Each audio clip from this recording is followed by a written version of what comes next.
ஒரு குருநாதர், அந்த குருநாதர் எப்படி இருக்கிறார் அப்படிங்கிறது முக்கியம் இல்லை.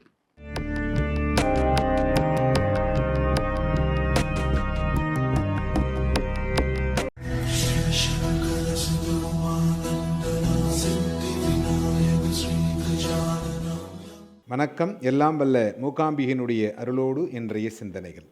இந்த 3 பேர் சிஷ்யன்ல இந்த குருநாதர் 3 பேருக்குமே ஒரே மாதிரியான வழிகளை காட்டுகிறார். அதுல இந்த முதல்ல இருக்கிற சிஷ்யன் இருக்கான் பார்த்தீங்களா, அவன் என்ன பண்றான், இந்த குருநாதருடைய பாதங்களை பிடித்து கொண்டு குருநாதர் சொல்வதையே வாழ்க்கை என்று எடுத்துக்கொள்கிறார். மாதா பிதா குரு தெய்வம் அப்படின்னு சொல்றாங்க. அதனால இந்த குருவ பாதத்தை பிடித்து குரு சொல்வதை வேத வாக்காக எடுத்து அதன் வழி செல்லுகிறான். இந்த இரண்டாவதாக இருக்கக்கூடியவன் அவனும் அப்படித்தான். ஆனால் அவனுக்கு சிறு சந்தேகம் இருக்கும். எப்பொழுதுமே நேரடியாக குருவினிடத்திலே சென்று இதை எப்படி செய்யலாம் என்று விளக்கம் கேட்டுதான் பிறகு செய்வான். மூன்றாவதாக இருக்கக்கூடிய இந்த சிஷ்யன் இருக்கான் பார்த்தீங்களா, அவன் எதை நீங்க சொல்லி செய்ய சொன்னாலும் இதை எதுக்காக நான் செய்யணும், இதை செஞ்சா எனக்கு என்ன பலன், இதை நான் செய்ய மாட்டேன் அப்படின்னு சொல்லிக்கிட்டே இருப்பான். அந்த முதல்ல இருக்கிற குருநாதருடைய முதல் சிஷ்யன் இருக்கான் பார்த்தீங்களா, அவனுக்கு கல்யாணமாகி தன்னுடைய மனைவியோடு குருநாதர் சொல்லுகின்ற விஷயங்களை கேட்டு அவனுடைய நித்திய கர்மானுஷ்டாங்களை சரிவர செய்து வந்தான். அப்படி வருகின்ற பொழுது அவனுடைய குழந்தைகள், அவனுடைய பேர குழந்தைகள் எல்லோரும் சந்தோஷமாக இருந்தார்கள்.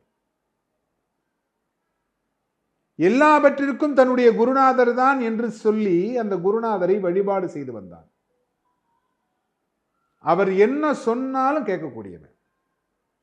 இரண்டாவதாக இருந்தவர், அவரும் தன்னுடைய குருநாதர் சொல்வதை கேட்டு ஓரளவு கேட்டு நடந்து வந்தார். அவருடைய குழந்தைகளுக்கும் திருமணமாகி வாழ்ந்து வருகிறார்கள். மூன்றாவதாக இருக்கக்கூடியவனுக்கு திருமணமாகியது.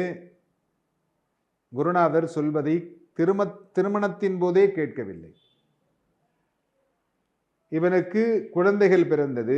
அந்த குழந்தைகள் மிகவும் கஷ்டப்பட்டு கொண்டிருக்கிறது. ஆனால் இவன் குருநாதர் சொல்வதை கேட்பது என்பது இல்லை. ஏன்னா வழிகாட்டுகின்ற குருநாதர். ஆனா அந்த குருநாதரே என்ன பண்றார் அப்படின்னா, இந்த முதல் சிஷ்யனுக்கு காட்டிய வழியை அவராலேயே பின்பற்ற முடியவில்லை. இதுதான் குருவுக்கு கிடைக்கிற மிகப்பெரிய வெற்றி தோல்வி. ஏன்னா அவரும் கஷ்டப்படுகிறார். ஆனால் இவர் கூறிய வார்த்தைகளை நம்பி, இவர் மீது நம்பிக்கை வைத்து என் குருநாதர் என்னை காப்பாற்றுவார் என்று இந்த முதல் சிஷ்யன் நினைத்தான் பார்த்தீங்களா. அதனால அவன் மேல் லோகத்திற்கு மிக அருமையாக சொர்க்கலோகத்திற்கு சென்றான். இந்த இரண்டாவதாக இருந்தவனும் கொஞ்சம் சிரமப்பட்டு போனான். மூன்றாவதாக இருந்தவன் ரொம்ப சிரமப்பட்டான். ஏன் அப்படின்னா, குரு என்கின்றவர் நமக்கு வழிகாட்டக்கூடியவர். அவரை நாம் வணங்கி அவர் சொல்லுகின்ற பாதையில் சந்தேக கண் இல்லாமல், சந்தேகப்படாம கேட்கணும். நமக்கு நல்லதுதான் செய்வாங்க குருவா. நிறைய ஆசிரியர்களை பாருங்கள், அவர்கள் ஆசிரியர்களாகவே இருப்பார்கள். ஆனால் அவர்களிடத்தில் படித்த மாணவன் உயர் பதவியில் கலெக்டரா இருப்பாரு, டாக்டரா இருப்பாரு. அப்ப நான் படித்து நான் டாக்டரா இருக்கலாம் இல்லையா, ஆனா அதை செய்யல இந்த குருநாதர்கள். இந்த ஆசிரியர்கள் அப்படிங்கிறவங்க அதை செய்யல.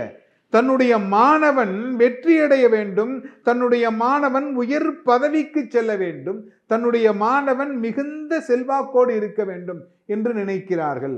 அப்படிப்பட்டவர்கள் தான் இந்த குருமார்கள். ஏன்னா குரு சொல்வது அப்படிங்கிறத நம்ம கேட்கணும். இன்னைக்கு இருக்கிற மாணவர்கள் அப்படி இல்லை. ஆசிரியர் சொல்வதை கேளுங்கள், ஆசிரியரை வணங்குங்கள். அவர்கள் உங்களுக்கு வழிகாட்டக்கூடியவர்கள். உங்களுடைய வாழ்க்கையில் தீபம், அதாவது வாழ்க்கை என்கின்ற தீபத்தை உங்களுடைய கையிலே கொடுத்து தீபத்தை பிரகாசமாக எரிய வைக்கக்கூடியவர்கள் அந்த ஆசிரியர்கள். அப்படிப்பட்ட ஆசிரியர்களை வணங்குங்கள். உங்களுடைய குருநாதர்களை வணங்கி எல்லோரும் இன்புற்றிருக்க சுவாமிநாத சுவாமியை பிரார்த்தனை செய்கிறேன்.